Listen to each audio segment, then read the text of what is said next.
Welcome back to the Metro on 101.9 WDET, Detroit Public Radio. I'm Tia Graham. And I'm Robin Vincent. Coming up in March, the 97th Academy Awards will air on ABC. Buzzed about movies like A Complete Unknown and Nickel Boys will compete for major awards. But there's a whole different set of competition that doesn't always get the same amount of attention. That's the short-form live-action and animated films that are hard to find, even if you're looking for them on your favorite streaming service. Fortunately, the Detroit Film Theater gives these films the spotlight that they deserve with its annual Oscar Shorts program. It kicks off tomorrow and runs through March. WDET's Ryan Patrick Hooper caught up with DFT Director Elliot Wilhelm to find out more. This is a huge one for the Detroit Film Theater. These Oscar shorts, why are these so popular? Why people around the world want to know why they're so popular, and particularly why they're so popular at the DFT, which we're very proud of. But we are always either the best attended single screen in the United States or the second best single screen in the United States. The Detroit attendance for the Oscar shorts is kind of legendary in the independent film world. Some folks are Oscar completists and want to see absolutely every film that's nominated. Of course, this year we helped out with that. The film we opened this current season with in January, Seed of the Sacred Fig, is a nominee for Best International Feature, as is Flow, which also got a nomination for Best Animated Feature, and Soundtrack to a Coup d'etat, which was nominated for Best Documentary Feature. So we really feel we're in the swing of things this year, and having 15 nominated films coming up in the Oscar Shorts program. Let's get into probably the most popular one, which is animated. Talk to me a little bit about the tone of these for this year, because it does change a lot year to year.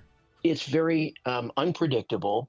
It's one of the interesting things about the Oscar shorts. I could really have my ego totally shrivel up, because the best attended program we have every year is the one that I don't program. These are programmed, of course, by the Academy voters. The animation shorts are exceptionally beautiful this year and exceptionally perceptive, but they are not really totally, at least, kid-friendly. For example, there isn't an American entry, an American nominee in the animated shorts category. And that's really the first time I can remember that happening. There's almost always, almost by default, a Pixar short or something that comes from one of the studios.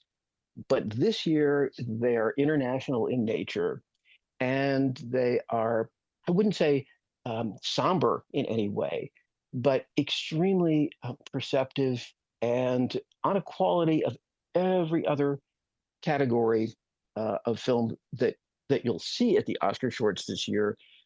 But these stories span many, many different countries. There's an entry from Belgium. There's an Iranian film that's really extraordinary, a Dutch film, a Japanese film. And animation can be truly international in its appeal. Many animated films are done as Flow was, which is the Latvian entry to the Oscars. Flow is a film with no dialogue at all. And a lot of the short animated films very often tell their stories in a compact way and try to tell them without dialogue so that they can appeal to audiences worldwide. So this year, I'm suggesting that the Oscar shorts are really, at least the animated portion, not appropriate for kids under 14, I would say. But to those who find sometimes that the animated films are not as important or stirring as the, quote, grown-up, unquote, films in the other categories, this is the year to see them, because there are some really, really remarkable works in that program. Talking with Elliot Wilhelm, longtime director of the Detroit Film Theater. There are two different showings, animation and live action together, as well as documentary. this is probably the biggest showcase for short films. We don't have a lot of access to these normally. It's an art form that I think in a lot of ways, because people don't have a ton of access to this stuff, it doesn't necessarily get the respect I think it deserves. But this form of storytelling could be really, really powerful. I mean, talk to me about how critical this platform is for this medium. Look, I'll tell you, I just saw a film, and I'm not going to mention the name of it, but it had a syndrome that for most of my movie-going life, I have noticed in some films, sometimes independent films, but certainly in some Hollywood films as well. And that is a kind of padding that feels like it has been added to a feature film in order to make it seem somehow more profound or important or more of an event or more that the audience is going to get their money's worth strictly in terms of running time. And sometimes less is more. And what you have to do with a short film, first of all, is the filmmakers want to establish some kind of reputation for themselves, some kind of name for themselves. They'd like to be able to take these short films to a producer, say, if they're interested in moving to feature-length films, and to use this as a kind of CV, use it as a kind of portfolio. Here's what I can do.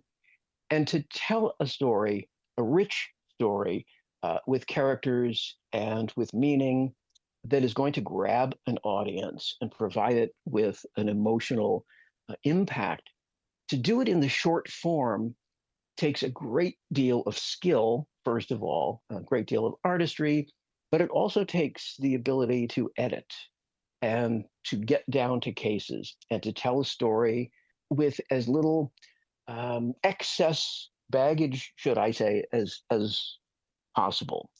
And I think that's actually also one of the things that appeals to viewers when they come to see the Academy Award nominated shorts. It's not that they're for people with short attention spans. On the contrary, you really do have to pay attention to these films because they do not waste any time. You don't see moments, montage sequences in which people are walking along a beautiful stream, holding hands while a song is playing in the background. They don't have time for that kind of thing. They sort of have to get down to it. And it's the reason I think that people are so fascinated by watching this large array of films. In terms of the big program, there are 10 short films, 5 in the animation category, 5 in the live action category.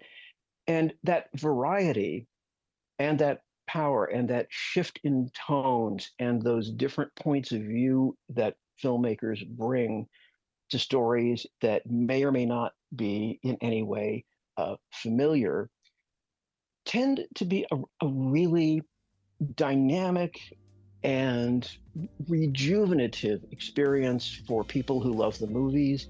It's as if you're saying, yeah, I remember how exciting it can be to discover new things.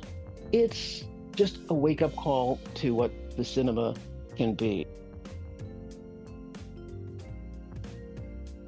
That was WDET's Ryan Patrick Hooper speaking with the director of the Detroit Film Theater, Elliot Wilhelm. The Oscar Shorts program runs through March 2nd.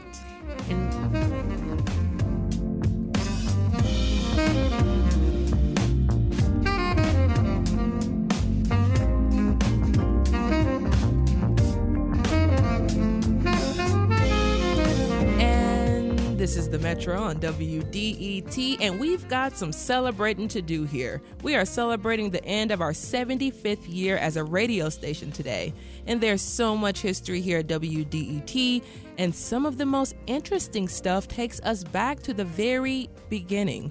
Our news director, Jerome Vaughn, dusted off the library shelves and hooked up the microfilm for us to take a look at WDET's early days. 1949 was a time of new beginnings in the United States. The country was just a few years out of World War II, and Americans were settling into post-war life and enjoying its benefits. WDET would begin broadcasting to Detroiters in February of that year, but let's start at the beginning.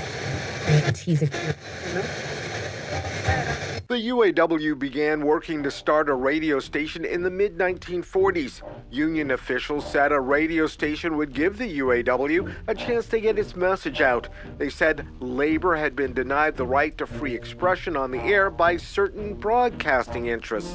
In short, they felt commercial radio overwhelmingly served American business. Here's UAW President Walter Reuther opposing the 1947 Taft-Hartley Act, which limited the power of unions. If Congress wants to make a contribution towards industrial peace in America, it must begin to deal with the people's problems. It must roll back the cost of living, give our veterans and their families decent homes, give our children educational opportunities, and provide the old people of this country with security in their old age. The UAW launched an effort to purchase a station in Flint the year before, but that fell through. The union also tried to buy a station at 680 on the AM dial in Detroit. That didn't work either. Space on the AM dial was hard to come by, so the UAW decided to go with new technology, FM radio. There were just 2 FM stations listed in Detroit at the end of 1946. In October of that year, the union filed for broadcast licenses in 6 U.S. cities: Los Angeles, Chicago, Cleveland, Newark, Flint, and Detroit. But within a couple of years, legal and financial issues whittled that list down to 2 UAW stations, one in Detroit and one in Cleveland. A list of 10 prospective names for the new Detroit station was presented to UAW President Walter Reuther in 1947. His top picks were WUAW and WCIO, names that would reinforce the station's connection to the labor movement. WCIO dropped off the list, and months later, officials found out that WUAW wasn't available because it was being used by an Army ship. So, in 1948, the station began using WDET.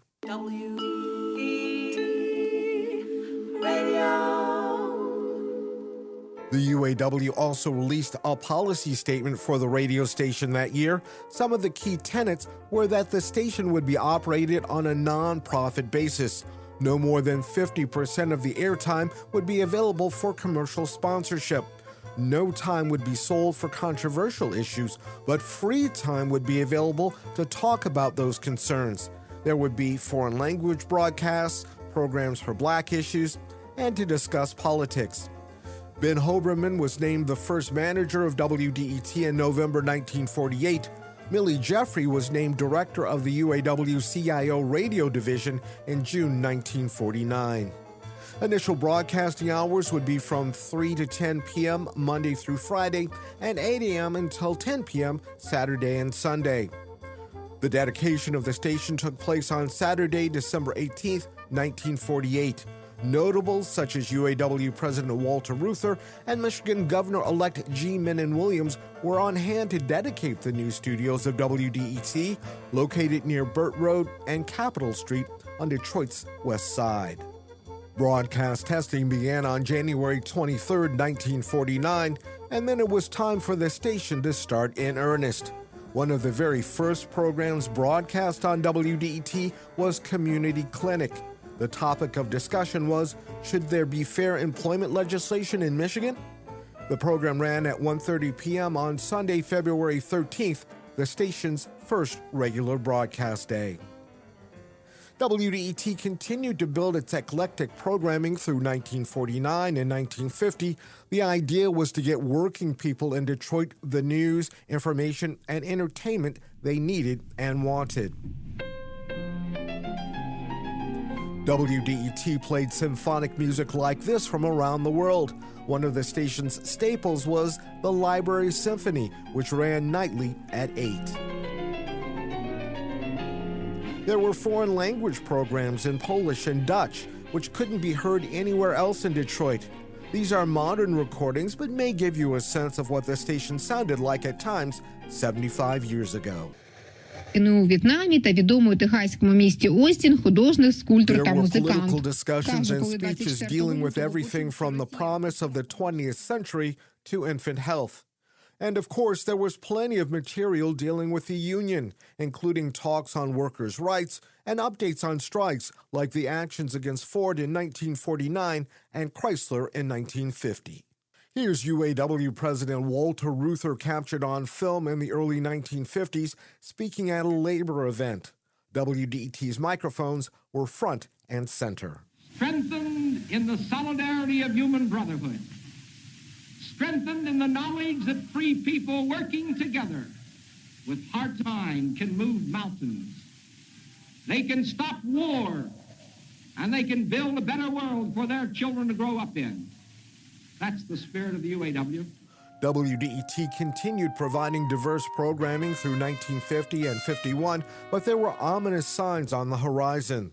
The union shut down operations at its Cleveland station in June 1951 because, quote, the organization could not continue the financial burden involved in the deficit operation of the nonprofit station. Some of the resources saved from that closure were diverted to WDET. But even that wasn't enough. By October 1951, WDET had assets of more than $134,000, but it had larger liabilities, leading to a net loss of more than $40,000. A story about WDET's financial problems and the UAW's decision to close the station hit page 1 of the Detroit News on Wednesday, March 26, 1952. The union said limited audiences and financial losses were behind the move. Not enough Detroiters owned FM radios at the time to build an audience capable of sustaining the station. Walter Reuther wound up giving WDET to Wayne University, then controlled by the Detroit Board of Education, on April 1st, 1952. WDET has made many changes since the transfer of control in 1952, but many of the early foundations from that UAW document in 1948 remain in place today, including a commitment to fair and objective news coverage, free discussion of important issues, a well-rounded presentation of music and educational features, and a commitment to the people of Detroit. I'm Jerome Vaughn, WDET News. This is WDET-FM, Detroit Public Radio, your connection to news, music, and conversation, and this is The Metro. Stay with us.